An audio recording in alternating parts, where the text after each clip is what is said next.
ബുക്കമ എന്ന സാംസ്കാരിക സംഘടന ഇത്തരത്തിലൊരു സാഹിത്യ മഹാസമ്മേളനം സംഘടിപ്പിച്ചതിൽ അതിൽ മലയാള സാഹിത്യത്തെയും വിശിഷ്യ മലയാള സാഹിത്യ നിരൂപണത്തെയും ഉൾപ്പെടുത്തിയതിൽ ഞങ്ങൾക്കെല്ലാമുള്ള സന്തോഷവും നന്ദിയും അറിയിച്ചുകൊണ്ട് നമുക്ക് തുടങ്ങാം. മലയാള സാഹിത്യ വിമർശനത്തിൻ്റെ വർത്തമാനമാണ് നമ്മളിവിടെ നിന്ന് ചർച്ച ചെയ്യുന്നത്. നമുക്കറിയാം, പ്രൗഢമായൊരു പാരമ്പര്യം മലയാള സാഹിത്യ വിമർശന ശാഖയ്ക്ക് മലയാളത്തിലുണ്ട്. പ്രാചീനകാല സാഹിത്യം ആധ്യാത്മിക രീതിയിൽ ചർച്ച ചെയ്യപ്പെട്ട കാലത്ത് ആ പ്രാചീനകാല സാഹിത്യ ചർച്ചകൾക്ക് ശേഷം ആധുനിക സാഹിത്യം തുടക്കം കുറിക്കുന്ന കാലത്ത് തന്നെ മറ്റ് സാഹിത്യ മേഖലകളെ പോലെ തന്നെ പ്രാധാന്യം നമ്മുടെ വിമർശന സാഹിത്യവും മലയാളത്തിൽ നേടിയെടുത്തിരുന്നു. എഴുത്തച്ഛൻ്റെയും ചെറുശ്ശേരിയുടെയും കുഞ്ചൻ നമ്പ്യാരുടെയും ഒക്കെ കൃതികൾ ആധ്യാത്മിക കൃതികൾക്കപ്പുറം ചർച്ച ചെയ്ത് AR രാജവർമ്മയും സാഹിത്യ പഞ്ചാനനുമൊക്കെ പുതിയ ഭാഷ്യങ്ങൾ മലയാളത്തിന് നൽകിക്കൊണ്ടിരിക്കുന്ന കാലഘട്ടത്തിൽ തന്നെ മലയാളത്തിൽ വിപ്ലവാത്മകമായിട്ടുള്ള സാഹിത്യ ചിന്തകൾ അതിനെ പിന്തുണയുമായി പിന്നീട് വന്നെത്തുകയുണ്ടായി. നമുക്കറിയാം, മലയാള സാഹിത്യ വിമർശനത്തിൽ വിപ്ലവം സൃഷ്ടിച്ച കേസരി ബാലകൃഷ്ണ പിള്ളയെക്കുറിച്ച്. ലോക സാഹിത്യത്തിൻ്റെ ഗതിവിഗതികൾ മലയാളത്തെ ബോധ്യപ്പെടുത്തിയ, മലയാള സാഹിത്യത്തിൽ ചലനങ്ങളുണ്ടാക്കിയ എഴുത്തുകാരുടെ എഴുത്ത് രീതിയിൽ തന്നെ വലിയ സ്വാധീനം സൃഷ്ടിച്ച, മലയാള സാഹിത്യത്തിൽ വഴിത്തിരിവുണ്ടാക്കിയ വിഖ്യാതനായ ഋഷിതുല്യനായ ചിന്തകനായിരുന്നു കേസരി ബാലകൃഷ്ണപിള്ള.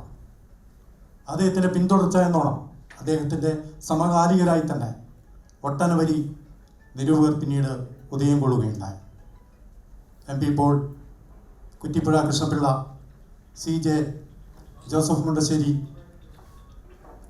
കുട്ടികൃഷ്ണമാരാർ തുടങ്ങിയിട്ടുള്ള നിര മലയാള സാഹിത്യത്തിൻ്റെ പുതിയ ഭാവുകത്വം, മലയാള സാഹിത്യത്തിൻ്റെ വളർച്ചയിൽ ദിശാബോധം നൽകിക്കൊണ്ട് പ്രൗഢമായ കൃതികളിലൂടെ മുന്നോട്ട് വന്നു. നമുക്കറിയാം, മലയാള സാഹിത്യത്തിൽ വളരെയേറെ ചർച്ചകൾ അക്കാലത്ത് നടന്നിരുന്നു. എഴുത്തുകാരുമായും അതുപോലെ നിരൂപകരായും ചേർന്ന രൂപഭദ്രതാവാദം, അതുപോലെ ജീവൽ സാഹിത്യം, കലയ്ക്ക് വേണ്ടി കലാജീവിതം തന്നെ തുടങ്ങിയിട്ടുള്ള ഒട്ടനവധി മുദ്രാവാക്യങ്ങളെ അടിസ്ഥാനമാക്കിയുള്ള ചർച്ചകൾ ഇവരുടെ നേതൃത്വത്തിൽ എഴുത്തുകാരും നിരൂപകരും നടത്തിയിരുന്നു. അങ്ങനെ വളർന്ന് ഒട്ടനവധി പുതിയ പ്രതിഭകൾ ലോക സാഹിത്യത്തിലെ മാറ്റങ്ങൾക്കനുസരിച്ചുള്ള മാറ്റം നമ്മുടെ മലയാള സാഹിത്യ രംഗത്തും കൊണ്ടുവരികയുണ്ടായി. പേരെടുത്താൽ പറഞ്ഞു തീരാത്തത്ര നിരൂപക പ്രതിഭകൾ നമുക്കുണ്ട്, ഒട്ടനവധി. അവരെല്ലാം പലതരത്തിലുള്ള വഴിത്താരകളിലൂടെയാണ് സഞ്ചരിച്ചത്. ലോക സാഹിത്യത്തിൽ ഏതെങ്കിലും തരത്തിലുള്ള ഇസങ്ങൾ രൂപം കണ്ടിട്ടുള്ളോ അതിൻ്റെ എല്ലാം പ്രതിഫലനങ്ങൾ നമ്മുടെ ഭാഷയിലും ഉണ്ടാക്കിയെടുക്കാൻ, ലോക നിലവാരത്തിലേക്ക് മലയാളത്തെ ഉയർത്താൻ, നമ്മുടെ ഭാവുകത്വം മാറ്റാൻ ഈ നിരൂപകർക്കെല്ലാം കഴിഞ്ഞിട്ടുണ്ട് എന്നാണ് നമുക്ക് കരുതാൻ കഴിയുക. അതിൻ്റെ തുടർച്ച എന്നുള്ള നിലയിൽ രാജ്യത്ത് നടക്കുന്ന രാഷ്ട്രീയ സാമൂഹിക ജീവിതാവസ്ഥകളുടെ മാറ്റത്തിനനുസരിച്ച് സാഹിത്യത്തിലും മാറ്റം വന്നിട്ടുണ്ട്. അതിന് അനുസൃതമായിട്ട് നിരൂപണം രംഗത്തും മാറ്റം വന്നിട്ടുണ്ട്. എടുത്തു പറയാൻ ഒട്ടേറെ നിരൂപകർ നമുക്ക് പിന്നെയുമുണ്ട്, സമകാലിക സാഹിത്യത്തിലുമുണ്ട്. ഇന്നത്തെ ഈ ധന്യമായ വേദിയിൽ മലയാള സാഹിത്യം ഇന്ന് എന്ന വിഷയം ചർച്ച ചെയ്യാൻ മലയാളത്തിൻ്റെ അഭിമാനങ്ങളായ രണ്ട് സർഗപ്രതിഭകളാണ് വന്നെത്തിയിട്ടുള്ളത്. നമുക്കറിയാം, പരിചയപ്പെടുത്തലുകൾ മലയാളികൾക്ക് ആവശ്യമില്ലാത്ത രണ്ട് നിരൂപകർ. കേവലം നിരൂപകർ എന്ന് മാത്രം ഒതുക്കാൻ അവർ കഴിയില്ല. സർഗാത്മക സാഹിത്യത്തിനും സാംസ്കാരിക പഠനത്തിനും സൈദ്ധാന്തിക തലത്തിലുമൊക്കെ മലയാളത്തിന് ഈടുറ്റ സംഭാവനകൾ നൽകിക്കൊണ്ടിരിക്കുന്ന, രണ്ട് ധാരകളിലൂടെ സഞ്ചരിച്ചുകൊണ്ടിരിക്കുന്ന മലയാളത്തിൻ്റെ വ്യതിരിക്ത മുഖങ്ങളാണ് ശ്രീ ഇ പി രാജഗോപാലൻ സാറും എം കെ ഹരികുമാറും എന്ന് നമുക്കെല്ലാവർക്കും അറിയാം. ഇ പി രാജഗോപാലൻ 45ഓളം പ്രൗഢ ഗ്രന്ഥങ്ങൾ മലയാളത്തിൻ്റെ വിവിധ ശാഖകളിൽ സമ്മാനിച്ചിട്ടുള്ള ഒരു സാഹിത്യ പ്രതിഭയാണ്. അദ്ദേഹത്തിൻ്റെ സംഭാവന സാഹിത്യം, സാഹിത്യ വിമർശനം, ഫോക്ലോർ, സാംസ്കാരിക പഠനം, സാമൂഹ്യ നിരീക്ഷണം, നാടകം, സിനിമ എന്നു വേണ്ട സമസ്ത മേഖലകളെയും പ്രതിപാദിക്കുന്ന തരത്തിലുള്ള എടുത്ത നിരീക്ഷണങ്ങൾ കൊണ്ട് സമ്പന്നമാണ്. നമുക്കറിയാം, പലതരത്തിലുള്ള നിരൂപണങ്ങളുണ്ട്. എഴുതിയ വ്യക്തിയെ നോക്കി നിരൂപിക്കുന്നവരുണ്ട്, നിരൂപണം നടത്തുന്നവരുണ്ട്, കൃതിയെ നോക്കി നിരൂപണം നടത്തുന്നവരുണ്ട്. ഇ പി രാജഗോപാലിനെ സംബന്ധിച്ചിടത്തോളം എഴുതിയത് ആരെന്ന് നോക്കാതെ തീക്ഷ്ണമായ കരുത്തും മൂർച്ചയുമുള്ള വാക്കുകളിലൂടെ പുതുമയാർന്ന നിരീക്ഷണത്തിനുടമയാണ് അദ്ദേഹം ഇന്ന് തെളിയിച്ചിട്ടുണ്ട്. ഒട്ടേറെ അദ്ദേഹം ഒരു നല്ല പ്രഭാഷകനാണ്. അദ്ദേഹത്തിൻ്റെ പ്രഭാഷണം കേട്ട് കഴിയുമ്പോൾ തന്നെ നമുക്കറിയാം, നമ്മൾ പുതിയൊരു പാന്താവിലേക്ക് വഴിതിരിച്ചു വിടാൻ അദ്ദേഹത്തിന് കഴിയാറുണ്ട്. അതേപോലെ തന്നെയാണ് അദ്ദേഹത്തിൻ്റെ നിരീക്ഷണങ്ങളും ലേഖനങ്ങളും എന്ന് അനുഭവസാക്ഷ്യം നമ്മൾക്കൊണ്ട്. ഏറെ പറഞ്ഞ് ഞാൻ മുന്നോട്ട് പോകുന്നില്ല. ഈ ധന്യമായ സദസ്സിൽ ആദ്യം തന്നെ നമ്മെ അഭിസംബോധന ചെയ്യുന്നത് രാജഗോപാലൻ സാറാണ്. സാറ് വർത്തമാനത്തിൻ്റെ സാഹിത്യ നിരൂപണ ശാഖയെക്കുറിച്ച് അദ്ദേഹത്തിൻ്റെ അഭിപ്രായങ്ങൾ പറയും. അതിന് അദ്ദേഹത്തെ സ്നേഹപൂർവ്വം ക്ഷണിക്കുന്നു.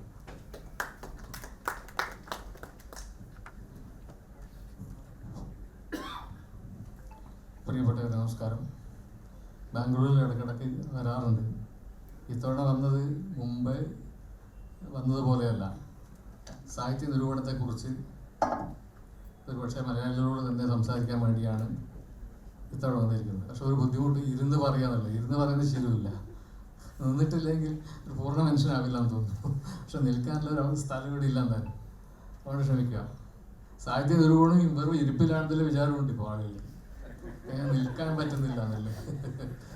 അത് ശരിയല്ല എന്ന് പറയാൻ വേണ്ടി മാത്രമാണ് ഞാൻ ഉദ്ദേശിക്കുന്നത്. സാഹിത്യ നിരൂപണം അങ്ങനെ അവസാനിക്കൂല. കാരണം വായനക്കാരുണ്ട്.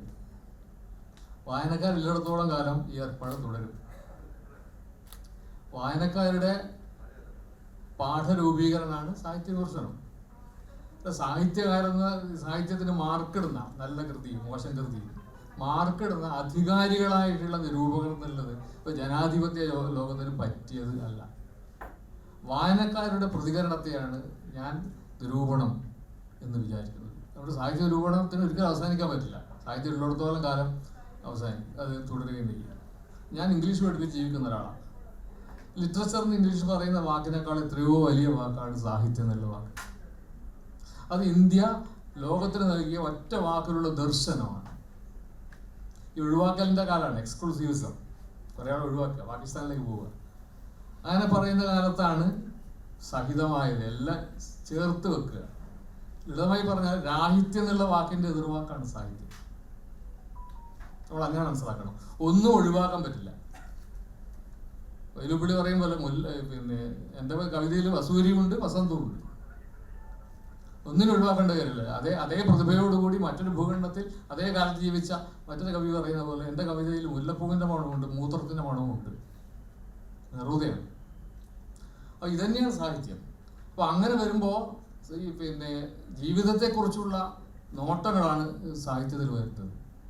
അത് തന്നെയാണ് സാഹിത്യ വിമർശനവും അന്വേഷിച്ചു കൊണ്ടിരിക്കുന്നത്. അല്ലാതെ എഴുത്തുകാർക്ക് മാർക്കിടുന്ന ഒരു ഏർപ്പാടല്ല. ഇയാൾ അധികാരിയായിട്ടുള്ള നിരൂപകർ പഴയ സങ്കല്പം. അത് ഒരു ജനാധിപത്യ കാലത്ത് ഒട്ടും ചേർന്നതല്ല എന്ന് എൻ്റെ വിചാരം. ആ നിലക്കാണ് ഞങ്ങളൊക്കെ പ്രവർത്തിച്ച് വരുന്നത്.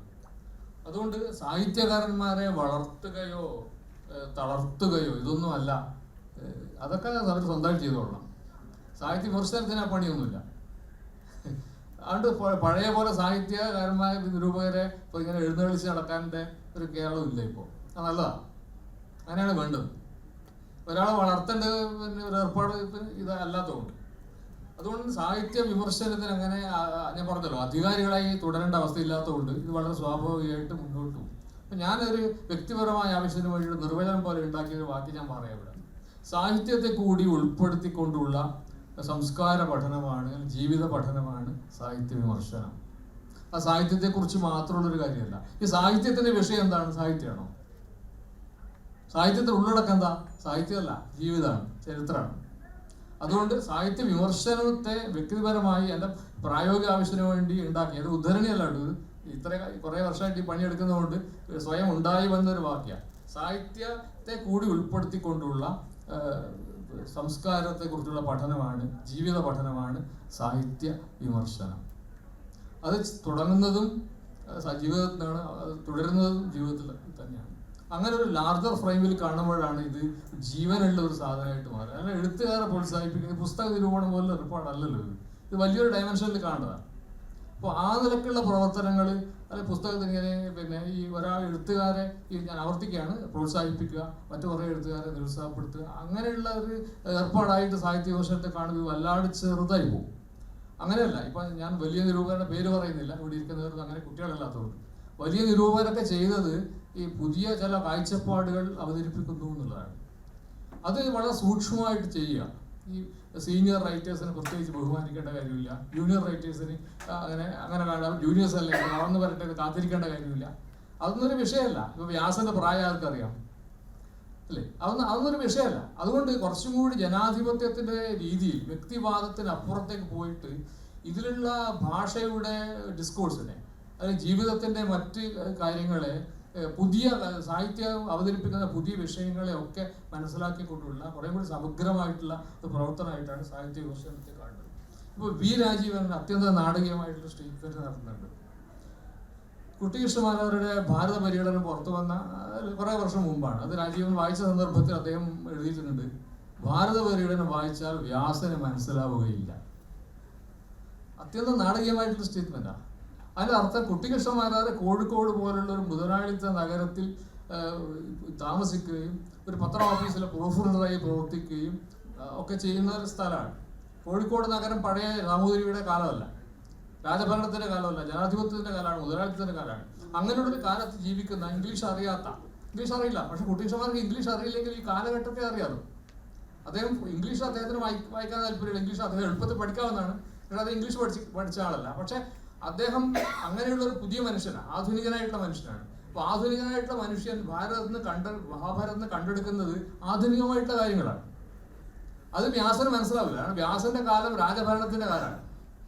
രാജഭരണത്തിന്റെ കാലത്തെ യുക്തികൾ ഉപയോഗിച്ച്, ഭാവന രീതികൾ ഉപയോഗിച്ചാണ് മഹാഭാരതം ഉണ്ടായിട്ടുള്ളത്. അത് അതിനെക്കുറിച്ച് പുതിയ ആളായിട്ടുള്ള 20ാം നൂറ്റാണ്ടിലെ പ്രതിഭയായിട്ടുള്ള ഒരാൾ എഴുതുന്ന കാര്യം വ്യാസൻ മനസ്സിലായിക്കൊള്ളണമെന്നില്ല. ഇത് വളരെ പ്രധാനപ്പെട്ട മലയാള നിരൂപണത്തെക്കുറിച്ച് എനിക്ക് തോന്നുന്നു ഏറ്റവും ഗംഭീരമായിട്ടുള്ള ഒരു പ്രസ്താവന രാജീവന്റെ പ്രസ്താവനയാണ്. വ്യാസനെ മനസ്സിലാവുകയില്ല. അത് വ്യാസൻ പറഞ്ഞ ആളായതുകൊണ്ടൊന്നുമല്ല, അദ്ദേഹത്തിന്റെ രീതിയിൽ അദ്ദേഹത്തിന് മനസ്സിലാവും. പക്ഷെ കുട്ടികൃഷ്ണമാരാർ പറയുന്ന കാര്യങ്ങൾ മനസ്സിലാവുകയില്ല. ഇപ്പോൾ സർ സി പി രാമസ്വാമി അയ്യരെ കുറിച്ച് പറയാറുണ്ട്. അദ്ദേഹം ഭഗവത്ഗീത അദ്ദേഹത്തിന് ആവശ്യത്തിന് വേണ്ടി വ്യാഖ്യാനിച്ചിട്ടുണ്ട്. അത് സാഹിത്യ നിരൂപകനല്ല, ജീവിത നിരൂപകനാണ്. അദ്ദേഹത്തിന് ആവശ്യത്തിന് വേണ്ടി പക്ഷെ അതെന്നെ മഹാത്മാഗാന്ധി ഉപയോഗിച്ചിട്ടുണ്ട്. അപ്പോൾ ഓരോ ടെക്സ്റ്റിനെ പല നിലക്കാണ് വായിക്കുന്നത്. ഈ ടെക്സ്റ്റ് എന്നുള്ള വാക്കാന് രസമുള്ളതാണ്. അത് ഈ നെയ്ത്ത് നിന്ന് വന്ന വാക്കാണല്ലോ, എല്ലാവർക്കും അറിയാം. ഞാൻ സന്ദർഭത്തിന് എടുത്ത് പറയുന്നതാണ്. നെയ്ത്തിന്റെ ടെക്സ്റ്റൈൽ, ടെക്സ്റ്റസ് എന്ന് പറഞ്ഞാൽ നൂല് എന്നാണ്. അപ്പോൾ അതിൽ നിന്ന് വാക്കാണ് ടെക്സ്റ്റ്, നെയ്ത്തുകാരനാണ്. അപ്പോൾ എന്ന് പറഞ്ഞാൽ അത് ഒരു കൃതിയിൽ യോജിക്കുന്നതും അതിനോട് യോജിക്കാത്തതുമായിട്ടുള്ള കാര്യങ്ങൾ, ഒരു കൃതിയും അല്ലെങ്കിൽ ഒരു തുണിയും നൂലും തമ്മിലുള്ള വ്യത്യാസം ഉണ്ടാകും. ഒരു കൃതിയുടെ ഊടും പാവും രണ്ടും വേണം, എന്നാൽ മാത്രം ഒരു തുണി ഉണ്ടാവും. അതുപോലെ ഒരു കൃതിക്ക് അതിന്റെ മുഖ്യമായ ഭാവം എന്ന് വിചാരിക്കുന്ന കാര്യത്തിന് എതിരായിട്ടുള്ള കാര്യം അതിലുണ്ടാവും. അതുണ്ടാക്കുന്ന നാടകീയതയാണ് ഒരു പുസ്തകത്തിന്റെ അടിസ്ഥാനം. അതൊന്നും വ്യാസന് മനസ്സിലാവില്ല, മാരാർക്ക് മനസ്സിലാവും. മാരാർ പുതിയ മനുഷ്യനായതുകൊണ്ട് ആധുനികനായിട്ട് സ്വാതന്ത്ര്യാനന്തര കാലത്തും അതിനു മുമ്പും സ്വാതന്ത്ര്യത്തിന് മുമ്പുള്ള കാലത്തും ജീവിച്ച ഈ സങ്കീർണതകളൊക്കെ മനസ്സിലാക്കിയ, കൊളോണിയൽ ഭരണത്തിന്റെ അനുഭവങ്ങളുള്ള, സ്വാതന്ത്ര്യ സമരത്തിന്റെ അനുഭവങ്ങളുള്ള, മലബാർ കലാപത്തിന്റെ അനുഭവങ്ങളുള്ള ഒരു മനുഷ്യൻ ഈ വ്യാസന്റെ ഇത് വായിക്കുമ്പോൾ, യുദ്ധത്തിന്റെ ഒരു കൃതിയായിട്ട് ഇത് വായിക്കുമ്പോൾ ഇങ്ങനെയുള്ള കാര്യങ്ങൾ കിട്ടുന്നു പറയുന്നത്. അതാണ് സാഹിത്യ നിരൂപണത്തിന്റെ രീതി. അല്ലാണ്ട് വ്യക്തിപരമായിട്ട് വ്യാസനെ പ്രോത്സാഹിപ്പിക്കുക അതൊന്നൊരു വിഷയമല്ലല്ലോ. അപ്പോൾ ഇങ്ങനെ ഗൗരവത്തോടു കൂടി കാണാം. അല്ലാതെ ഇങ്ങനെ എളുപ്പം ആർക്കും എടുക്കാവുന്ന, പേന എടുത്താൽ കമ്പ്യൂട്ടർ എടുത്താൽ ആർക്കും ചെയ്യാവുന്ന ഒരു പണിയാണെന്ന് ഞാൻ വിചാരിക്കുന്നില്ല. അങ്ങനെയല്ല അല്ലേ? ഒരു കവിക്ക് വേണ്ട അതേ കാര്യം തന്നെ സാഹിത്യ നിരൂപണത്തിനുണ്ട്. ജീവ നിരീക്ഷണം വേണം, ഭാഷയിലുള്ള ശ്രദ്ധ വേണം, പുതിയ പുതിയ കാര്യങ്ങൾ ഉൾക്കൊള്ളാനുള്ള മനസ്സും മനസാക്ഷിയും വേണം. ഇതൊക്കെ ചേർന്ന് നിൽക്കുന്ന ഒരു സമഗ്രമായ പ്രവർത്തനമായിട്ടാണ് സാഹിത്യ നിരൂപണത്തെ കാണേണ്ടത്. അത് ഉണ്ടോ എന്നാണ് അന്വേഷിക്കേണ്ടത്. ഉണ്ട് എന്ന് ഞാൻ വാദിക്കുന്നു. കേരളത്തിൽ ഇപ്പോൾ സാഹിത്യ നിരൂപണം ഇല്ല എന്ന് പറഞ്ഞു നടക്കുന്ന ഒരുപാട് എഴുത്തുകാരുണ്ട്. അവർക്ക് വേണ്ട പ്രശംസയാണ്. ഒരു കൃതി വന്നാൽ പ്രശംസിക്കുക, എന്നാൽ ആ നിരൂപണം നല്ലതായി.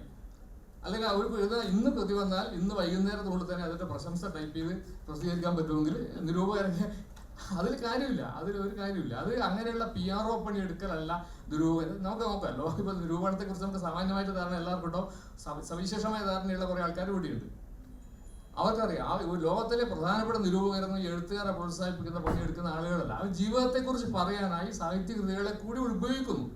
ഞാൻ ആവർത്തിച്ച് പറയാം, ജീവിതത്തെക്കുറിച്ച്, ചരിത്രത്തെക്കുറിച്ച്, ചരിത്രത്തിലെ പ്രതിസന്ധികളെ കുറിച്ച് പറയാനായി സാഹിത്യകൃതികളെ, കലാകൃതികളെ കൂടി ഉപയോഗിക്കുന്ന ആളുകളെയാണ് സാഹിത്യ നിരൂപകർ എന്ന് പറയേണ്ടത്. അല്ലാണ്ട് മറ്റ് ഇതാണ് എൻ്റെ ആമുഖമായിട്ട് പറയുന്ന കാര്യം. നന്ദി സാർ. എഴുത്തുകാരൻ്റെ ചെവി പിടിക്കലല്ല നിരൂപകൻ്റെ ജോലി എന്നാണ് രാജഗോപാലൻ സാർ പറഞ്ഞു വെക്കുന്നത്. നല്ല എഴുത്തുകാരെ സൃഷ്ടിക്കുക നിരൂപകൻ്റെ ജോലിയല്ല എന്ന് തീർച്ചയും മൂർച്ചയുമുള്ള വാക്കുകൾ. അദ്ദേഹത്തിൻ്റെ വാക്കുകളുടെ മാസ്മരികമായ സൗന്ദര്യം നമ്മൾ ചില പദപ്രയോഗങ്ങളിലൂടെ മനസ്സിലാക്കിയിട്ടുണ്ട്. ശ്രീ MK ഹരികുമാർ നമുക്കറിയാം, വർത്തമാനകാല മലയാള സാഹിത്യ നിരൂപകരിലെ വേറിട്ടൊരു വ്യക്തിത്വമാണ്. ആത്മായനങ്ങളുടെ ഖസാക്ക്, ഉത്തരാധുനികത, നാരായണീയം, നവദ്വീപം തുടങ്ങിയിട്ടുള്ള 10-25 കൃതികൾ അദ്ദേഹത്തിൻ്റെതായിട്ടുണ്ട്. ഹരികുമാർ ഏറെ ജനപ്രിയനായത് അക്ഷരജാലകം എന്നുള്ള അദ്ദേഹത്തിൻ്റെ സാഹിത്യ കോളമാണ്.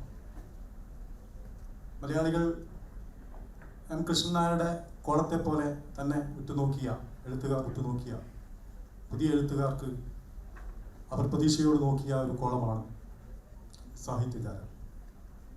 തൻ്റെതായ രീതിയിൽ പുതിയ സിദ്ധാന്തങ്ങൾ സൃഷ്ടിക്കാൻ, ഉത്തരാധുനിക ശേഷമുള്ള സാഹിത്യത്തെ വീക്ഷിക്കാൻ, നിരീക്ഷിക്കാൻ ഉത്തരാധുനികത എന്ന പദപ്രയോഗം അത് ജനകീയമാക്കാനുള്ള ശ്രമം അദ്ദേഹം നടത്തിയിട്ടുണ്ട്. അതിൻ്റെ ഉത്തരാധുനികത എന്ന കൃതി അതിൻ്റെ തെളിവാണ്. എൻ്റെ മാനിഫെസ്റ്റോ, എൻ്റെ സിദ്ധാന്തങ്ങൾ തുടങ്ങിയിട്ടുള്ള കൃതികളും അദ്ദേഹം രചിച്ചിട്ടുണ്ട്.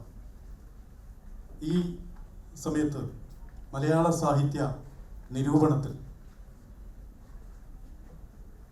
ഈ ദർശനത്തിൻ്റെ പ്രസക്തി എന്താണ് എന്ന് അദ്ദേഹം നമ്മോട് സംസാരിക്കും.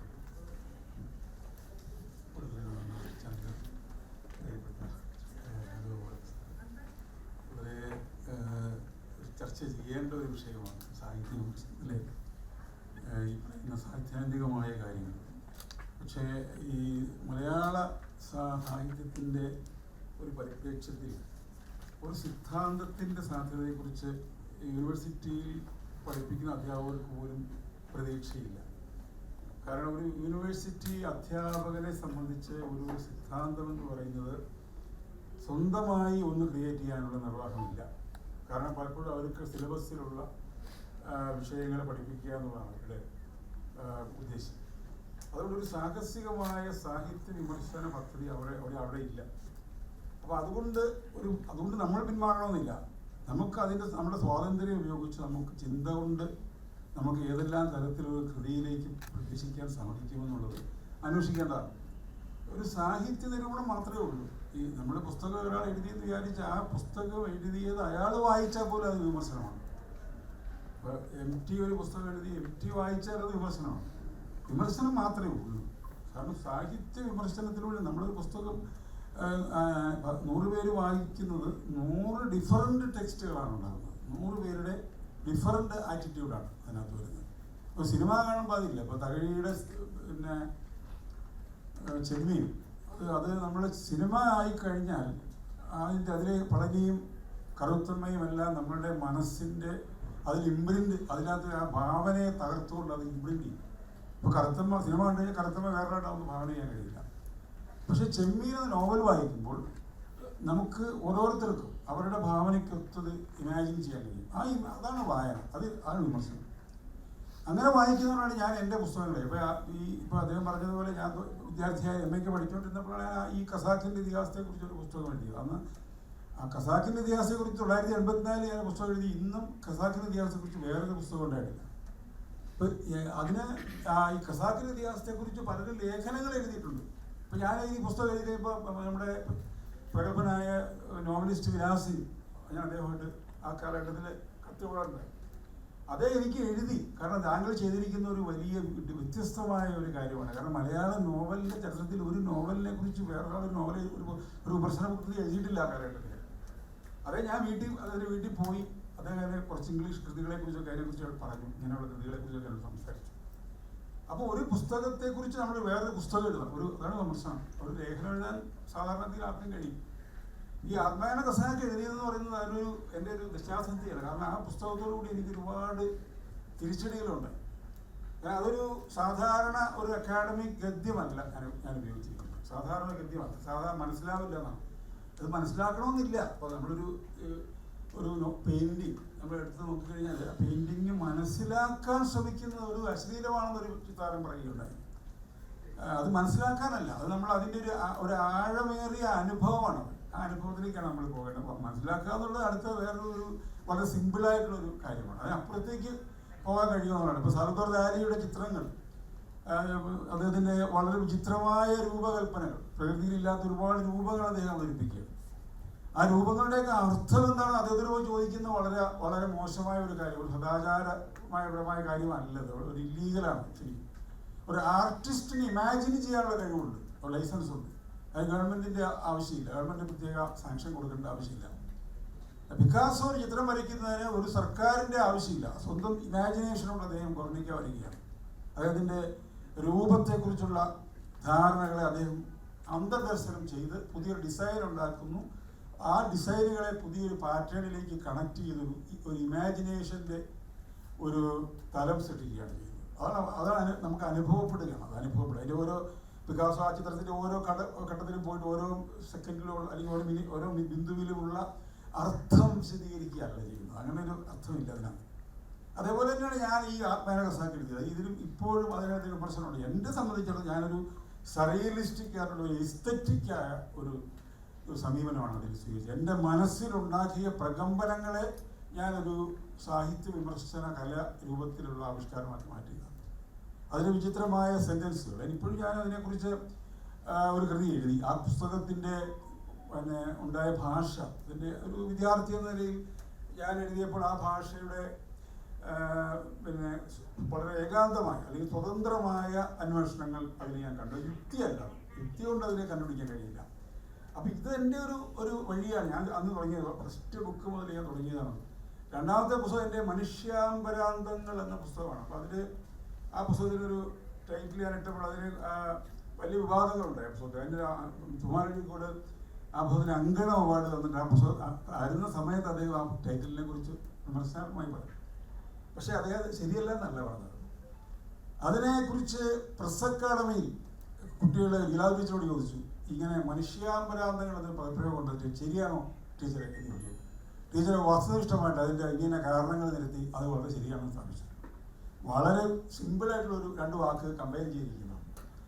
ഇത് ഡോക്ടർ കുഞ്ഞബ്ദുള്ള അമേരിക്കയിൽ ഒരു സാഹിത്യ സമ്മേളനത്തിൽ പങ്കെടുത്തുകൊണ്ട് മനുഷ്യാമ്പരാന്തങ്ങൾ എന്നൊക്കെ എഴുതി കേരളത്തിലെ യുവജനങ്ങൾ ആയ വിമർശകന്മാർ വിമർശനത്തെ വഴിതെറ്റിക്കുകയാണെന്ന് അദ്ദേഹം പ്രസംഗിച്ചു. അപ്പോൾ അവിടെ ഒരു സുഹൃത്ത് തന്നെ അറിയിക്കേണ്ടത്. അപ്പോൾ ഇതുപോലെ നമ്മളൊരു ഭാഷ സൃഷ്ടിക്കുമ്പോൾ യാഥാസ്ഥിതികമായ വായനക്കാർ പലപ്പോഴും അവർക്ക് അസ്വസ്ഥത ഉണ്ടാകും. കാരണം അവരുടെ പരിചിതമായ ഒരു വഴിയിലൂടെയാണ് അവർ സഞ്ചരിക്കുന്നത്. നമ്മൾ ഭാഷ എന്ന് പറയുന്നത് ഒരിക്കലും നമ്മൾ മറ്റൊരാൾ ഉപയോഗിച്ച ഭാഷ ഉപയോഗിക്കാൻ പാടില്ല എന്നുള്ളതാണ് സാഹിത്യത്തിലായാലും സാഹിത്യത്തിലായാലും. കാരണം മറ്റൊരാൾ ഉപയോഗിച്ച ഒരു കോമ്പിനേഷൻ എന്ന് പറയുന്നത് അയാളുടെ ഒരു ഇമാജിനേഷനാണ്.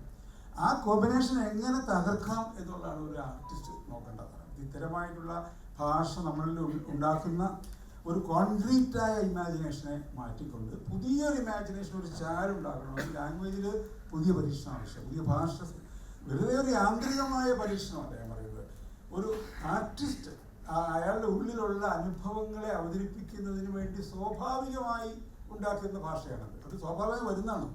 ആ ഭാഷ കൃത്രിമമായിട്ട് നമ്മൾ സൃഷ്ടിക്കാൻ ശ്രമിക്കുകയല്ല. ഭാഷ എന്ന് പറയുന്നത് ഒരു ഇര വിഴുങ്ങുന്ന ഒരു പാമ്പിൻ്റെ ഇതാണ്. അതായത് നമ്മൾ ഒരു ഇര ഉള്ളിലേക്ക് കയറിച്ചിരുമ്പോൾ ആ ഇര പോകുന്ന ഭാഗം മാത്രം വലുതായി വരും. അതേപോലെ ഗദ്യത്തിൽ നമുക്ക് ആവശ്യമുള്ള സ്ഥലത്താണ് നമ്മൾ അതിൻ്റെ കൂടുതൽ ഡെപ്തിലേക്ക് കൊടുക്കുന്നത്. ആ ഡെപ്ത് വരുമ്പോൾ അവിടെ ഇച്ചിരി വലുപ്പം വരും. മറ്റു ഭാഗങ്ങളിൽ അതിൻ്റെ ആവശ്യമില്ല. അപ്പോൾ അതേപോലെ നമ്മൾ ഭാഷയെ ഒരു ജൈവ വസ്തുവാക്കി മാറ്റണം.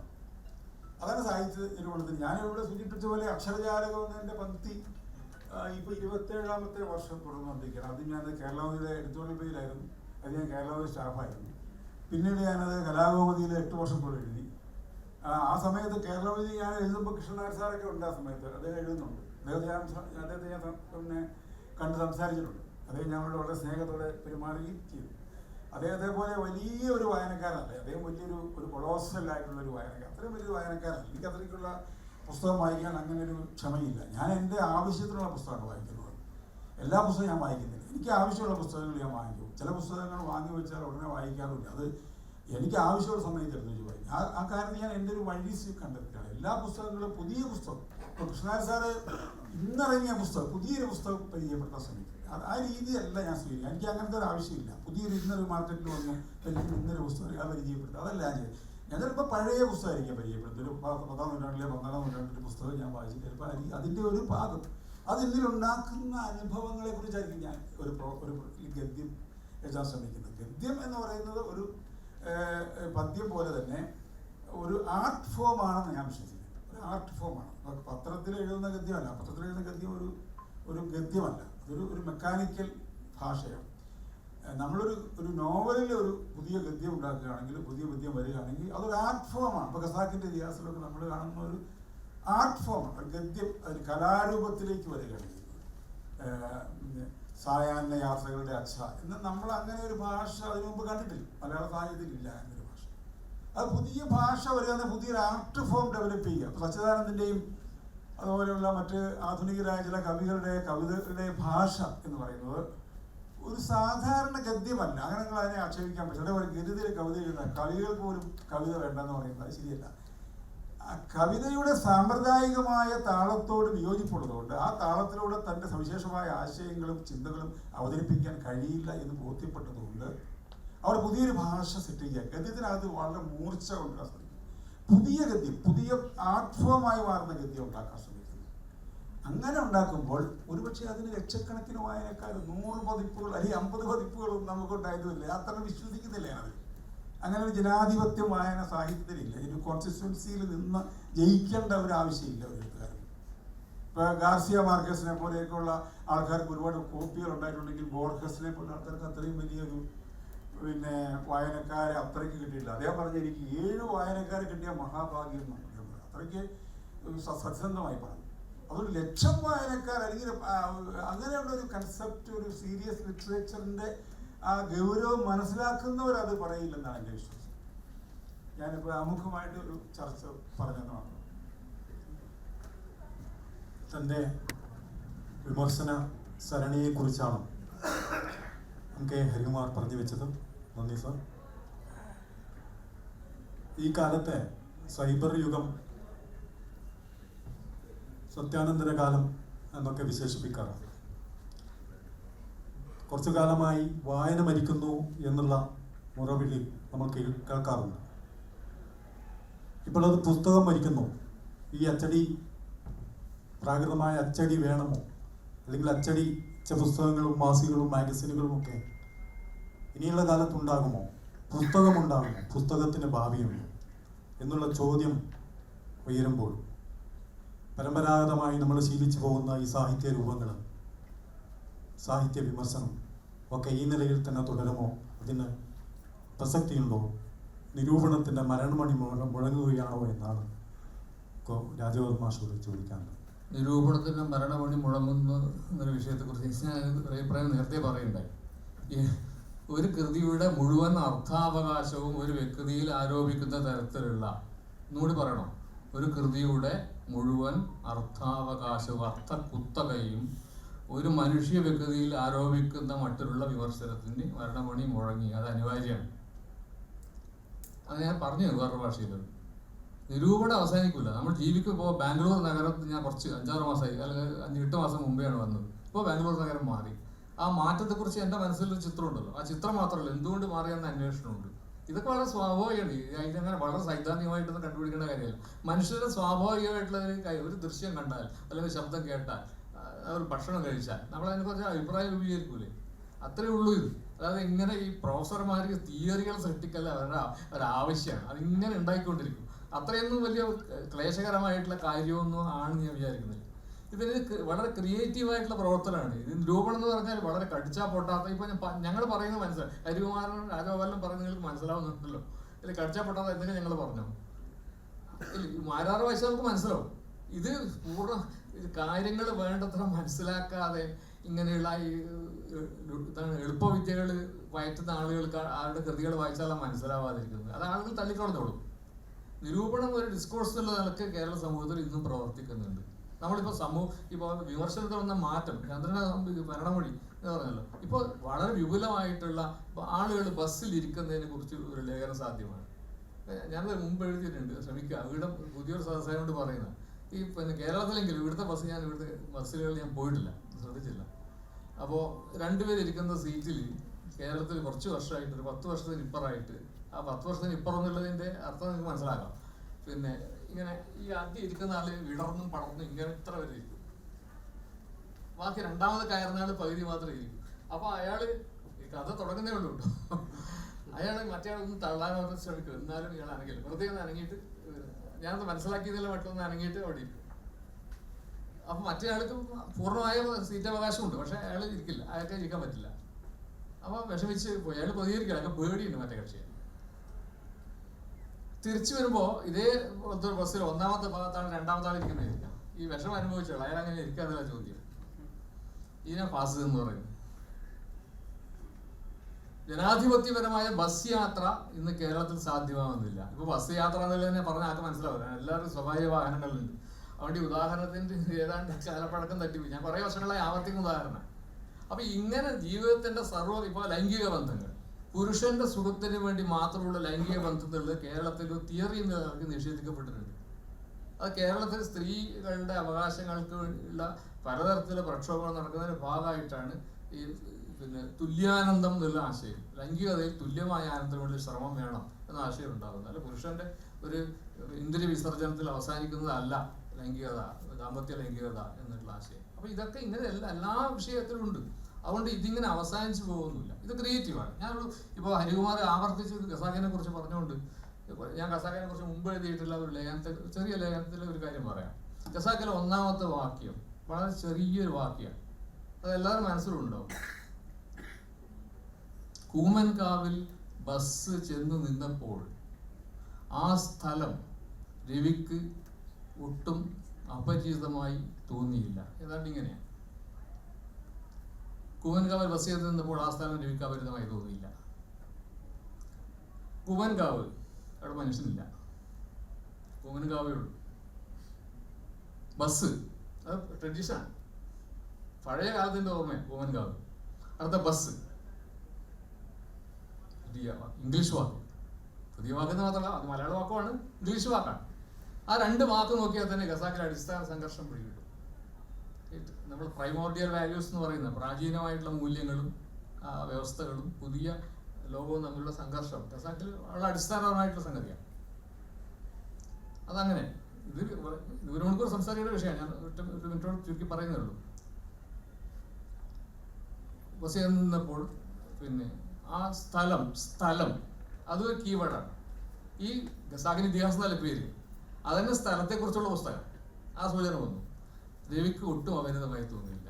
ഒരു സ്ഥലത്തേക്ക് രവി അധികം ചെല്ലുകയാണ്, പക്ഷെ ആ സ്ഥലം രവിക്ക് അപരിതമായി തോന്നുന്നില്ല. അതെന്തുകൊണ്ടെന്നുള്ളൊരു താല്പര്യം നമുക്ക് ഉണ്ടാവുന്നു. ഒരു പക്ഷേ മുമ്പ് അങ്ങനെ നമുക്കത് മനസ്സിന്റെ ഒരു ഭാവമാണ്, ആധ്യാത്മികതയൊന്നുമില്ല, മനുഷ്യന്റെ ഒരു ഭാവം. ചില സ്ഥലത്ത് ആദ്യമായിട്ട് ചെല്ലുമ്പോഴും നമുക്ക് തോന്നും ഈ സ്ഥലത്ത് ഞാൻ മുമ്പ് വന്നതിനുണ്ട്. അത് നമ്മുടെ മനുഷ്യാനുഭവം എന്ന് പറഞ്ഞാൽ നമ്മുടെ വ്യക്തിപരമായിട്ടുള്ള അനുഭവമല്ല. ഈ ലോകത്തിലെ ഏറ്റവും വലിയ അനുഭവം നമ്മുടെ തലച്ചോറാണ്. ഇതാണ് ദൈവം. തലച്ചോറിനെ കുറിച്ച് നമുക്കൊന്നും ഉറപ്പിച്ച് പറയാൻ പറ്റില്ല. എന്തൊക്കെയോ കാര്യങ്ങളുണ്ട്. ഈ പൂർവ്വജന്മ സ്മൃതി എന്നൊക്കെ പറയുന്നത് ആധ്യാത്മികമല്ല, അങ്ങനെ നമുക്ക് ദൈവികം എന്ന് പറയേണ്ട കാര്യമില്ല. അത് തലച്ചോറിന്റെ സാധ്യതയാണ്. അപ്പൊ ആ നിലക്ക് അങ്ങനെ തോന്നി. ദേശാവുന്നൊക്കെ കൊണ്ട് ഈ ദിവസം വന്ന കാലത്ത് ആളുകൾ പറഞ്ഞിരുന്നു ഫ്രഞ്ച് വാക്ക്.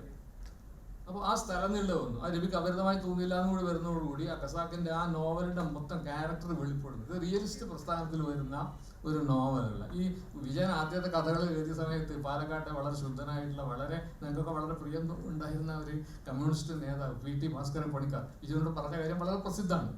അത് വിജയന്റെ ഒരു കാർട്ടൂണാണ്. ഭാസ്കരൻ പണിക്കർ സാർ പറഞ്ഞോന്നില്ല അറിയില്ല. വിജയ നീ എഴുതുന്ന കഥയിലൊക്കെ അന്ന് കഥ എഴുതുന്നത് കുറച്ച് ചോപ്പ് കൂട്ടണം, കമ്മ്യൂണിസം കൂട്ടണം. വിജയന്റെ തമാശയായിരിക്കാം ഒരു പക്ഷെ. ഏതായാലും ഭാസ്കരൻ പണിക്കർ സാർ ഇദ്ദേഹത്തെ പ്രോത്സാഹിപ്പിക്കാതിൽ നല്ല ഉദ്ദേശത്തിൽ പറഞ്ഞാണ്. പക്ഷെ വിജയൻ ആ വഴിക്ക് പോയില്ല. ചുരുക്കി പറഞ്ഞാൽ കമ്മ്യൂണിസ്റ്റ് എന്നല്ല പറയുന്നത്, അദ്ദേഹം റിയലിസത്തിന്റെ വഴിക്ക് പോയില്ല. ശരിക്കും സ്വാതന്ത്ര്യത്തിന് വേണ്ടിയിട്ട് നമുക്ക് ജീവിതത്തിൽ സ്വാതന്ത്ര്യം പല രംഗങ്ങളിലും ഇല്ല അല്ലേ. ഞങ്ങൾ അധ്യാപകർ കൃത്യം 10 മണിക്ക് മണിയടിക്കുമ്പോൾ ക്ലാസ് തുടങ്ങണം, 4 മണിക്ക് അവസാനിപ്പിക്കണം അല്ലേ. ബസ് ഡ്രൈവർക്ക് ഇഷ്ടംപോലെ ഡ്രൈവ് ചെയ്യാൻ വേണ്ടി പറ്റും.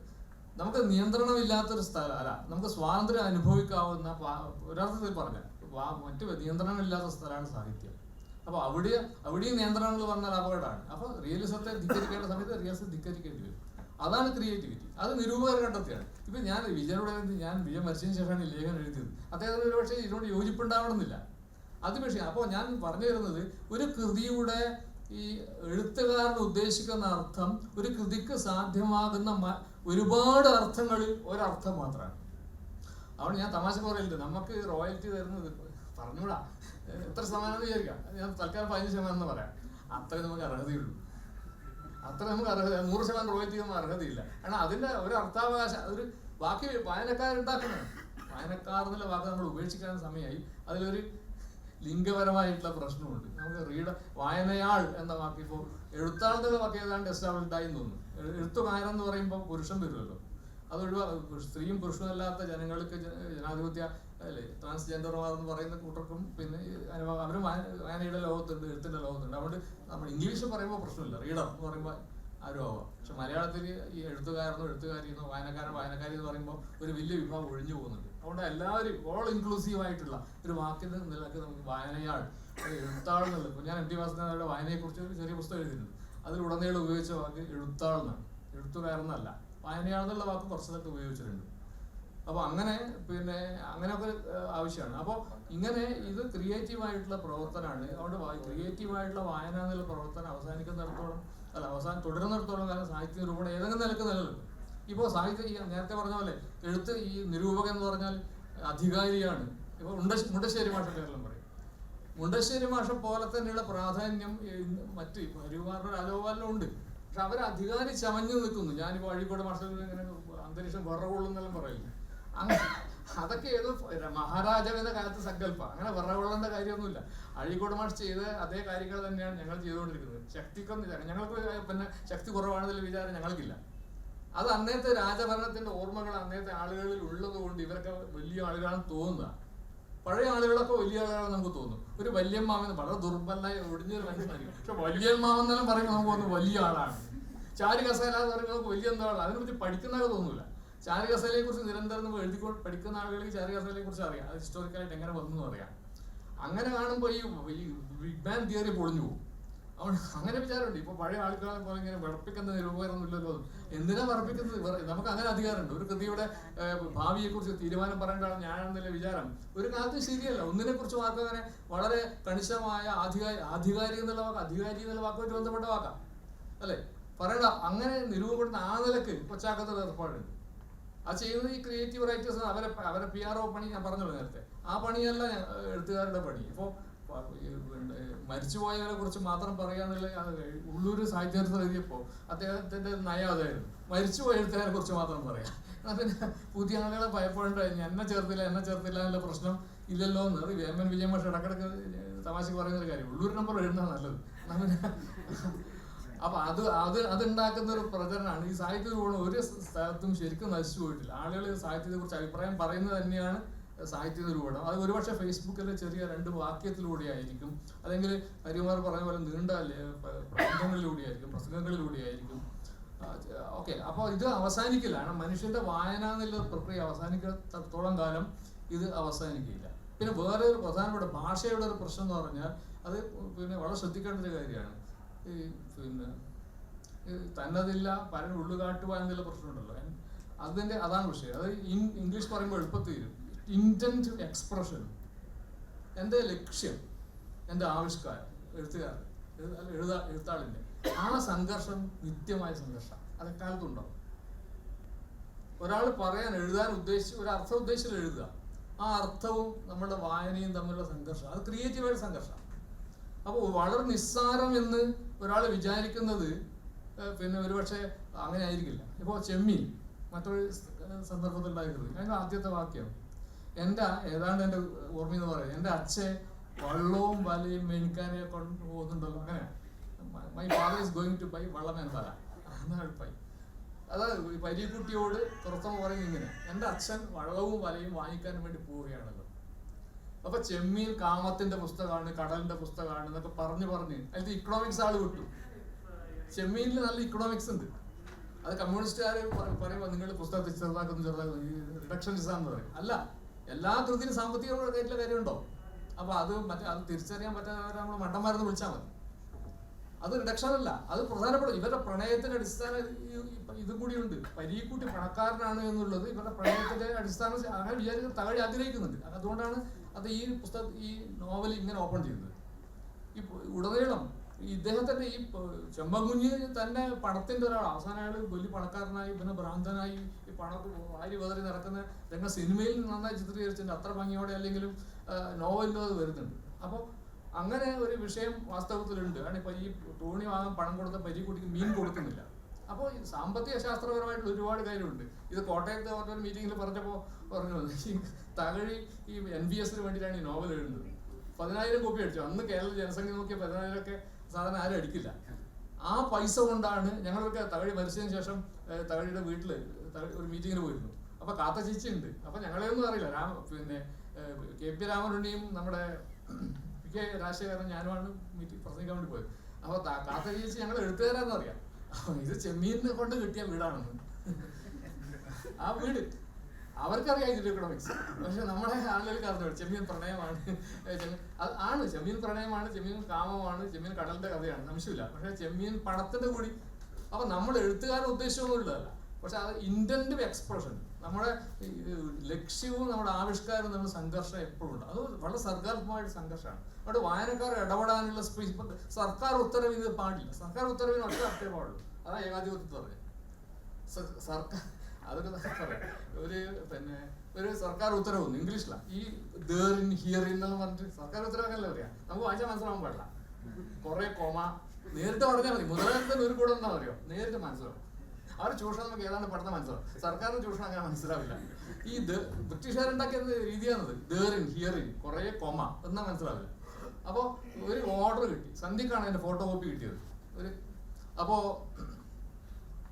പിന്നെ അത് ഒരാൾ വായിച്ചിട്ട് ഇത് നമ്മൾക്ക് സർക്കാർ ഉദ്യോഗസ്ഥന്മാർക്ക് അനുകൂലമായ സാമ്പത്തികമായിട്ട് മെച്ചം വരുന്ന ഒരു ഓർഡറാണെന്ന് തോന്നുന്നു. അത് അവര് വേറൊരാള് അങ്ങനെ സാധ്യതയില്ല. നമ്മൾ DL ഇപ്പം അടുത്ത കാലത്ത് തന്നതല്ലേ, പഴയ കഥയാണ്, തന്നതല്ലേ, അതുകൊണ്ട് അങ്ങനെ ആവാൻ സാധ്യതയില്ല. അപ്പോൾ ബസ്സിൽ നിന്ന് ഈ വേറെ വകുപ്പിൽ നിന്ന് റിട്ടയർ ചെയ്ത ഒരു കുഞ്ഞിക്കേളു എന്ന് പറയുന്ന ആൾ ഇറങ്ങി വരുന്നുണ്ട്. സന്ധ്യയായി ഇറങ്ങി വരുമ്പോൾ ആ കേളുവട്ട അവിടെ നിൽക്കുന്നുണ്ട്. ഇതൊന്ന് വായിക്കുന്നു. അപ്പൊ ഇയാള് റിട്ടയർ ചെയ്ത മനുഷ്യനാണ്. അത് ഇരുട്ടായി വായിക്കാനാവുന്നില്ല. അപ്പൊ ഇയാൾ ചോദിച്ചു, നിങ്ങൾക്ക് വായിച്ചാൽ മനസ്സിലാവുന്നുണ്ടോ ചോദിച്ചു. എന്നാൽ സർക്കാർ ഉത്തരവാദികൾ നിങ്ങൾക്ക് നിങ്ങൾ പരിഹസിക്കാൻ വേണ്ടി ആരോ കൃത്യമായിട്ട് ഉണ്ടാക്കിയ ഒരു ഓർഡർ ആയിരിക്കും. വായിച്ചാൽ മനസ്സിലാക്കുന്ന സർക്കാർ ഉത്തരവായിരിക്കില്ല. അതൊരു പൊതുവിമർശനം ആകുന്നില്ല. അപ്പോൾ നമുക്ക് ഒരു ഇന്റന്റീവ് എക്സ്പ്രഷൻ തമ്മിലുള്ള വ്യത്യാസം ഒരു പ്രധാനപ്പെട്ട വിഷയമാണ്. അത് ഞാൻ ഉറച്ചു വിശ്വസിക്കുന്നു. അത് നിലനിൽക്കുന്നിടത്തോളം കാലം സാഹിത്യ വിമർശനം ഏതെങ്കിലും നിലക്ക് ഉണ്ടാവും. സാഹിത്യ വിമർശനത്തിന് പരമ്പരാഗതമായിട്ടുള്ള രൂപങ്ങൾ എന്ന് വിചാരിച്ചു പോകുന്ന കാര്യങ്ങളാണ്. അപ്പോൾ ഒരുപക്ഷെ ഇല്ലാതെ ഈ അധികാര രൂപമൊക്കെ അത് അനാവശ്യമാണ്. ജനാധിപത്യത്തിലൂടെ അധികാരം ഒരു കൃതിയുടെ ഒരു കൃതിക്ക് ഫൈനൽ മീനിങ് ഇല്ലല്ലോ. ഒരു കൃതിക്ക് അവസാനത്തെ അർത്ഥമില്ല. അതിങ്ങനെ അർത്ഥം ജീവിതത്തിനനുസരിച്ച് തുടർന്നുകൊണ്ടേയിരിക്കും, വ്യത്യസ്തമായി മുന്നോട്ട് പോയിക്കൊണ്ടിരിക്കും. അതുകൊണ്ട് ഒരു ഫൈനൽ മീനിങ് ഇതിൽ ആവശ്യമില്ല. അതൊക്കെയാണ്. അതുകൊണ്ട് ഇത് അവസാനിക്കുന്നതിൽ വിചാരമില്ല. അത് വായനക്കാർ അവസാനിച്ചു എന്നർത്ഥം. വായനക്കാർ അവസാനിച്ചാൽ നിരൂപണം അവസാനിക്കും. വായനക്കാർ അവസാനിച്ചു എന്നല്ല ചോദ്യം. അതുകൊണ്ട് അവസാനിക്കുന്ന ഒരു ഭാഷയിൽ അവസാനിക്കുന്നതിൽ വിചാരമില്ല. മാത്രമല്ല ഇപ്പോൾ ഈ സാഹിത്യ നിരൂപണത്തിൻ്റെയും കലാനിരൂപണത്തിൻ്റെ ഒക്കെ രീതികൾ ഉപയോഗിച്ച് നമ്മളെല്ലാ വ്യവഹാരങ്ങളെയും, ഭക്ഷണം, വസ്ത്രം, ഇതിനെ സംസ്കാരപഠനം എന്ന് പറയുന്നു.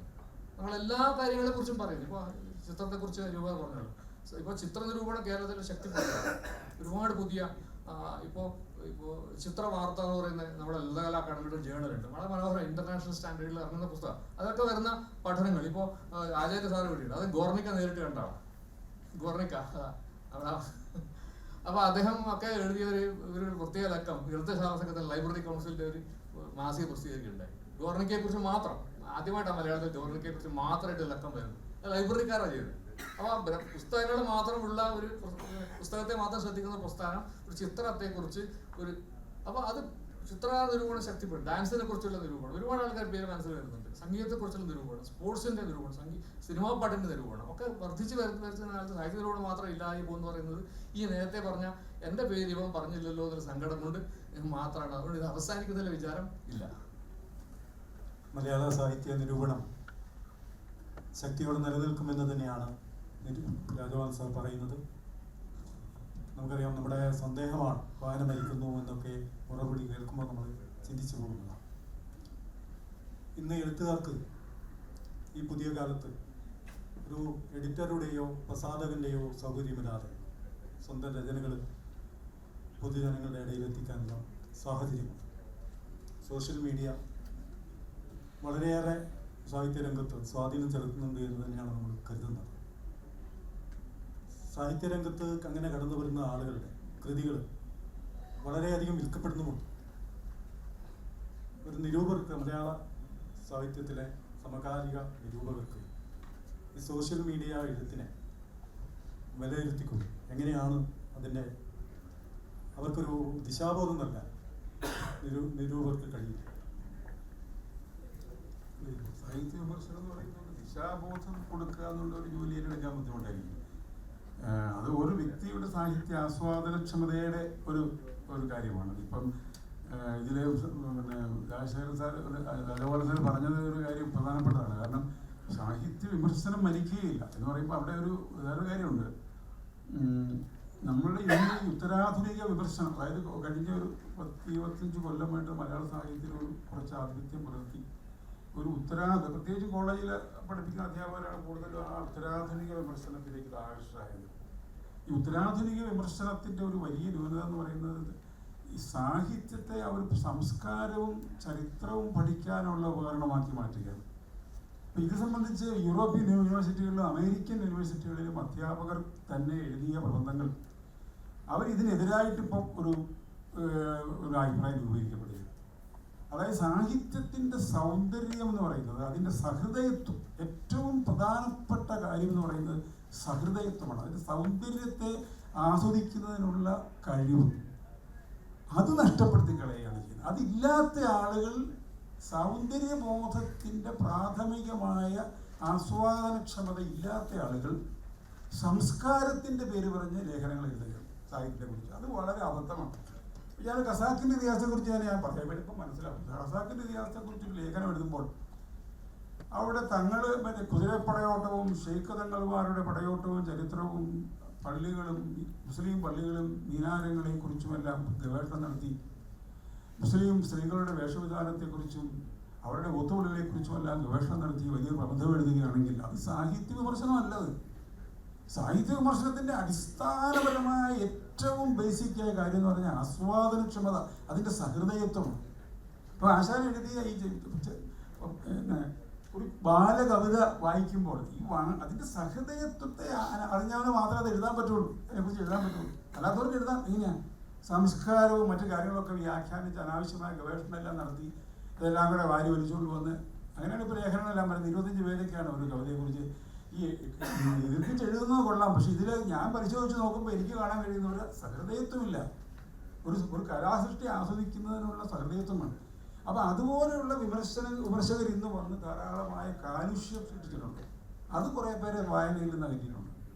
എനിക്ക് അനുഭവപ്പെടുന്നത് എൻ്റെ ഈ പറഞ്ഞ അക്ഷരജാലവും അതുപോലെ ഞാൻ വേറൊരു കോളം പക്ഷ മലയാളത്തിൽ എഴുതിക്കൊണ്ടിരിക്കുന്ന അനുധാവനവും എല്ലാം ധാരാളം പേർ ആസ്വദിക്കുന്നുണ്ട്. ഇനിയും എന്നെ വിളിക്കുന്നുണ്ട്. അവർ ധാരാളം പേര് അറിയില്ല, പരിചയമില്ല അവർ വളരെ വളരെ താല്പര്യത്തോടെ. അക്ഷരജാലകം വന്നില്ലെങ്കിൽ എനിക്ക് വാട്സാപ്പിൽ മെസ്സേജ് ചെയ്യും, എന്തുവെന്ന് അറിയില്ല. അവർ വായിച്ച ശേഷം നിത്യവും എന്ന് പറഞ്ഞാൽ എല്ലാ ആഴ്ചയിലും അതിനെക്കുറിച്ച് കമൻ്റ് എഴുതി അയക്കുന്നവരുണ്ട്. അവർ താല്പര്യമാണ്, അവർക്ക് ഇതിനെക്കുറിച്ച് അറിയാൻ താല്പര്യമുണ്ട്. കാരണം മറ്റിടത്തേക്ക് പോകാൻ പറ്റില്ല, കാലുഷ്യം മനസ്സിലാവില്ല, സംസ്കാര പഠനവും മറ്റു കാര്യങ്ങളും ഒന്നും പിടികിട്ടില്ല. കാരണം അവർ അനാവശ്യമായ ജാതിയുടെ എല്ലാ ജാതി വർത്തമാനങ്ങളാണ് ഇപ്പോൾ സാഹിത്യത്തെക്കുറിച്ചെല്ലാം പറയുന്നത്. കുമാരനാശനെ കുറിച്ച് പറഞ്ഞാൽ വളരെ ജാതിയെക്കുറിച്ചുള്ള ചർച്ച കുറവാണ്. സഹൃദയത്തോടെ സാഹിത്യത്തിൻ്റെ കലാനുഭവം അതെവിടെ പോയി? അപ്പോൾ അത് ഞാൻ എഴുതുന്ന ലേഖനങ്ങളിൽ എനിക്ക് ഈ കലാനുഭവത്തിനാണ് ഞാൻ പ്രാധാന്യം കൊടുക്കുന്നത്. ഞാൻ ഏറ്റവും പ്രാധാന്യം അതിനാണ് കൊടുക്കുന്നത്. അത് പിന്നെ ജോസഫ് പൊട്ടശ്ശേരി വിമർശകന്റെ കാര്യം പറഞ്ഞ ജോസഫ് പൊട്ടശ്ശേരി നമ്മുടെ മലയാള വിമർശനത്തിൻ്റെ ചരിത്രത്തിൽ ഒരു സാഹിത്യ വിമർശകന്റെ ശരിയായ ജോലി കറക്റ്റായിട്ട് ചെയ്തിട്ടുള്ള ഒരാളാണ്. കാരണം അതുവരെ ഉണ്ടായിരുന്ന ഒരു ചരിത്രത്തിൽ അതുവരെ ഉണ്ടായിരുന്ന ഒരു പാറ്റേൺ എടുത്തുനിന്ന് കുലുക്കി പുതിയൊരു പാറ്റേൺ ഉണ്ടാക്കുകയാണ് അദ്ദേഹം ചെയ്തത്. അതായത് കുമാരനാശാനെ അദ്ദേഹം മലയാള കവിതയുടെ കേന്ദ്രസ്ഥാനത്തേക്ക് കൊണ്ടുവരാൻ വേണ്ടി ഏകാന്തമായ പോരാട്ടം നടത്തി. അതിനുവേണ്ടി അദ്ദേഹം മറ്റു കവികളുമായിട്ടെല്ലാം ആക്രമണം നടത്തി. പല കവികളെയും അദ്ദേഹം ഏതിൽ ഇരുത്തിക്കൊണ്ടോ അല്ലാതെയെല്ലാം ആക്രമിച്ചു. അദ്ദേഹം അങ്ങനെ ആക്രമിച്ച് കുമാരനാശാന്റെ ഒരു സർവാശ്ലേഷിയായ പരിപ്രേക്ഷ്യത്തെ അദ്ദേഹം മലയാള സാഹിത്യത്തിൽ അങ്ങ് അരക്കിട്ട് ഉറപ്പിച്ചു. അത് മറികടക്കാൻ ഒരു വിമർശകനും പിന്നീട് കഴിഞ്ഞിട്ടില്ല. സുമാരഴിക്കൂടെയൊക്കെ അതിൻ്റെ പിറകിലാണ് നിൽക്കുന്നത്. സുമാരഴിക്കൂടെ ആ ചാരിലൂടെ പോവുകയാണ് ചെയ്തത്. മാരാർക്കത് അതിനെ മറികടക്കണമെന്ന് തോന്നിയില്ല. പിന്നീടൊന്നും ഒരു വിമർശനം നമ്മൾ കാണുന്നില്ല. ആ മുണ്ടശ്ശേരി ഉണ്ടാക്കിയ പരിപ്രേക്ഷ്യത്തെ മറികടക്കാൻ ഇതുവരെ കഴിഞ്ഞിട്ടില്ല. അത് അദ്ദേഹം ഒരു മലയാള സാഹിത്യത്തിന് ഒരു പാറ്റേൺ ഉണ്ടാക്കി. നമ്മൾ എങ്ങനെ വായിക്കണം, മലയാള കവിത എങ്ങനെ വായിക്കണം എന്നുള്ളത് നമ്മൾ മുണ്ടശ്ശേരിയുടെ പാഠം വെച്ചാണ് ഇപ്പോൾ വായിച്ചുകൊണ്ടിരിക്കുന്നത്. പിന്നീട് ഒരു വിമർശകൻ വരുന്നത് പിന്നീട് മുണ്ടശ്ശേരിയുടെ ശേഷം പിന്നീട് പുതിയൊരു വായനയുടെ പാഠം കൊണ്ടുവരുന്ന കെ പി അപ്പനാണ്. കാരണം അദ്ദേഹം സി എ തോമസിൻ്റെയും അതുപോലെ എൻ വി കൃഷ്ണകുമാരുടെയും എല്ലാം കാലഘട്ടത്തിലെ ആശയപരമായിട്ടുള്ള നിലപാടുകളെല്ലാം മറികടന്നുണ്ട്. കെ പി അപ്പൻ പാശ്ചാത്യമായ സാഹിത്യ ദർശനങ്ങളെക്കുറിച്ചുള്ള അനുഭവങ്ങളെ കലാപരമായി ആവിഷ്കരിച്ചുകൊണ്ട് ഏതാനും എഴുത്തുകാരെ അദ്ദേഹം അവതരിപ്പിക്കുകയുണ്ടായി. അദ്ദേഹം അവതരിപ്പിച്ച എഴുത്തുകാർ അദ്ദേഹത്തെ കുറിച്ചെല്ലാം എഴുതി. എം ടി വാസുദേവൻ നായർ മുതൽ ഇങ്ങോട്ട് കെ പി തമ്പകുമാർ വരെയുള്ള സാഹിത്യകാരന്മാരെ കുറിച്ചെല്ലാം അദ്ദേഹം ലേഖനങ്ങളും നിരന്തരമായിട്ട് എഴുതിക്കൊണ്ടൊരു പുതിയ സൗന്ദര്യ ആസ്വാദനം, വളരെ പ്രധാനപ്പെട്ട പോയിന്റാണ്, ഒരു സഹൃദയത്വത്തിൻ്റെ അനുഭവം ഉണ്ടാക്കി തന്നു. ആ അനുഭവത്തിലാണ് ഇന്ന് മലയാള സാഹിത്യം നിൽക്കുന്നത്. അതിനെ മറികടക്കാൻ കഴിയില്ല, എളുപ്പമല്ല. അല്ലെങ്കിൽ ആ മറികടക്കണമെങ്കിൽ ആ ആധുനിക സാഹിത്യകാരന്മാരുടെ എല്ലാം കൃതികളെ എതിർത്ത് തോൽപ്പിച്ച് അതിനുശേഷം വന്ന സാഹിത്യകാരന്മാർ അതിൽ വലിയവരാണെന്ന് സ്ഥാപിക്കാൻ പറ്റുന്ന ഒരു മുണ്ടശ്ശേരി എപ്പോഴും വലിയൊരാൾ പറഞ്ഞു പറഞ്ഞു. അത് ഞാൻ കാണുന്നില്ല അങ്ങനെ. അത് ആ സമയം അതുകൊണ്ട് ഈ വിമർശകനാണ് ഈ വായനയെ ഇപ്പോഴും നിയന്ത്രിക്കുന്നതെന്നാണ് എനിക്ക് തോന്നിക്കുക. വിമർശനത്തിലെ പല ധാരകളെ കുറിച്ച് നമുക്ക് ചോദിക്കാനുണ്ട്. സമയത്തിൻ്റെ അപര്യാപ്തത കൊണ്ട് അതിലേക്കൊന്നും കടയുന്നില്ല. മനഃശാസ്ത്ര നിരൂപണത്തെക്കുറിച്ച്, സ്ത്രീവാദത്തെക്കുറിച്ച്, പാരിസ്ഥിതിക പ്രശ്നങ്ങൾ കേരളത്തിൽ സജീവമായിക്കൊണ്ടിരിക്കുന്ന കാലത്ത് അതിൻ്റെ സാഹിത്യത്തെക്കുറിച്ച്, നിരൂപണത്തെക്കുറിച്ചും ഒക്കെ ചോദിക്കണമെന്ന് കരുതിയതാണ്. ഏതായാലും അതുപോലെ തന്നെ പ്രൗഢ ഗംഭീരമായി സദസ്സിൽ ചോദ്യങ്ങൾ ചോദിക്കാൻ പറ്റിയ വ്യക്തിത്വങ്ങൾ, ബഹുമാന്യരായിട്ടുള്ള ആളുകൾ കുറേയുണ്ട്. സമയത്തിൻ്റെ അപര്യാപ്തത നമ്മെ സംഘാടകർ ഓർമ്മിപ്പിക്കുന്നു. ഈ ചടങ്ങിൽ ഇവിടെ അവസാനിക്കുന്നു.